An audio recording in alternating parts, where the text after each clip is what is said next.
That's a tough one. From the great state of Wisconsin.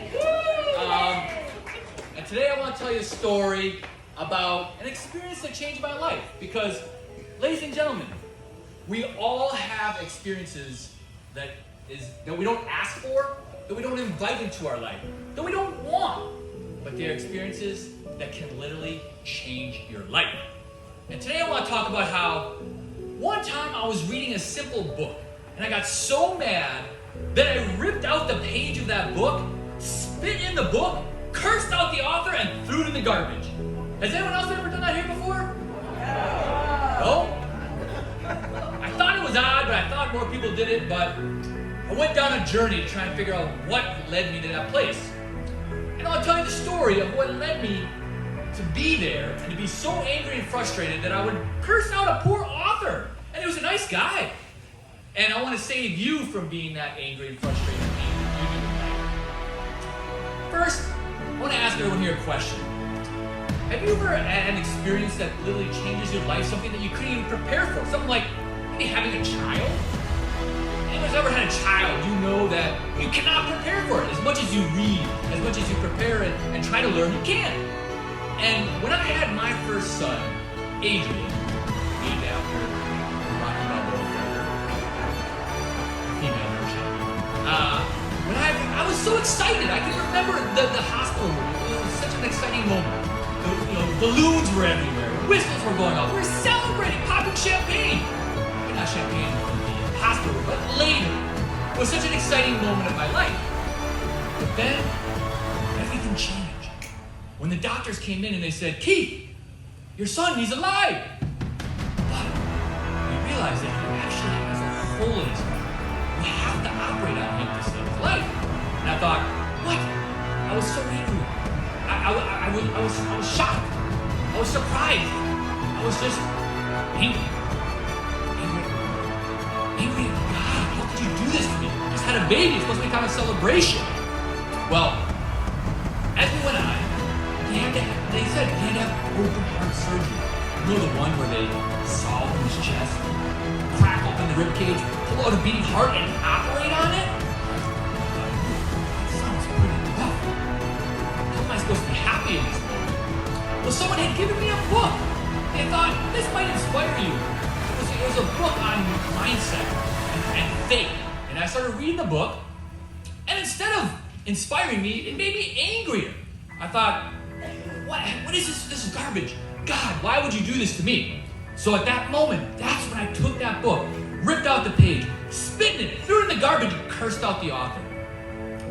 But as fate would have it, the cover of that book was staring at me from the garbage. And as I was looking at it, on the cover was a man named Nick Vujicic. And if you know anything about Nick, he is someone who's gone around the world talking about motivation, inspiration, inspiring others, faith, all these things. Because he's gone through more challenges than any of us here could ever realize or even conceive. He was born with no arms and no legs. And I'm staring at the cover of this book of a guy with no arms and no legs. And I'm like, who am I to sit here and wallow in my frustration and anger over this when he's done so much more? So at that moment, I realized that book was a gift.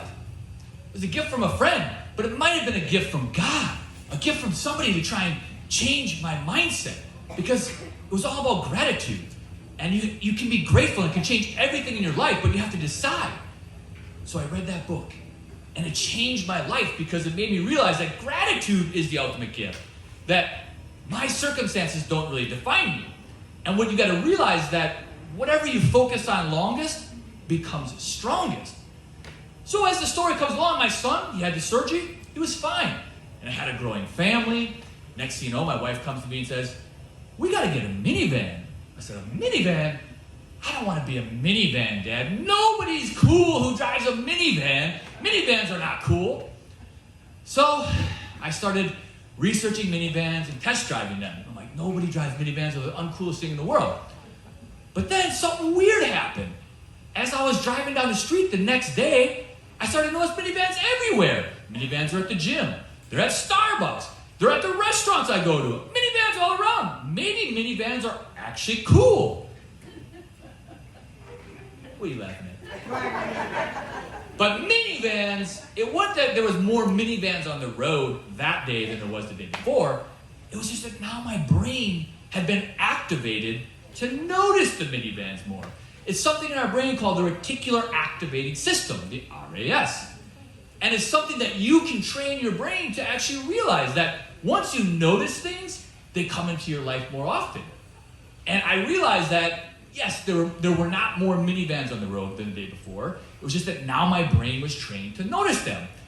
And I thought, wow, if I can train my brain to notice minivans, maybe I can train my brain to be more grateful, to be more happy. And that's what I realized, that the RAS in your brain can be used for exactly that. Because as I said, whatever you focus on longest becomes strongest. And when you start to notice things to be grateful for, you start to notice things to make you happy, you see more of them. But the same can be true about negative things. If you notice negative things, you notice those more if you pay attention to those. And if you ever need a reason to shift your mindset to gratitude, think about this. The fact that we're here under this tent, we have Wi-Fi churning on, there's Starbucks right around the corner. The fact that we have all those things, that we're alive, means that we have a higher quality of life than 99.9% of human beings to ever walk on earth. Kings and queens didn't have the luxuries that we have back in the day. So remember that. Whatever you focus on longest becomes strongest. So try to focus more on gratitude, and I hope that this story can change your life and reshape your focus so you can help win.